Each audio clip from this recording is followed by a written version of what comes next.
আলহামদুর আলিফ থেকে মিনাল জিন্নাতি ওয়ান নাস সিন পর্যন্ত পুরোটাই হেদায়েত। কেউ যদি আংশিক ধরতে চায়, আংশিক ছাড়তে চায়, এই কোরআন দ্বারা সে হেদায়েত প্রাপ্ত হয় না, উল্টা দুনিয়ার বুকে লাঞ্ছিত হয়, আখিরাতের বুকে আযাব প্রাপ্ত হয়। আল্লাহ সূরা বাকারায় বলেন, আফাতুমিনুনা বিবাদিল কিতাবি ওয়া তাকফুরুনা বিবাদ, তোমরা কি কোরআনের কিছু অংশের উপর ঈমান রাখো আর কিছু অংশ অবিশ্বাস করো?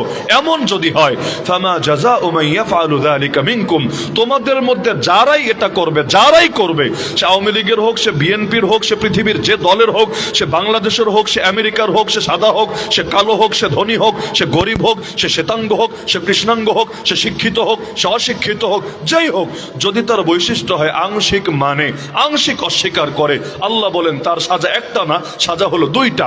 এক সাজা দুনিয়াতে, এক সাজা আখিরাতে। দুনিয়ার সাজা হলো ইল্লা খিজিউন ফিল হায়াতিদ দুনিয়া, দুনিয়ার বুকে লাঞ্ছিত হবেই হবে। কারণ ইজ্জতের মালিক কে?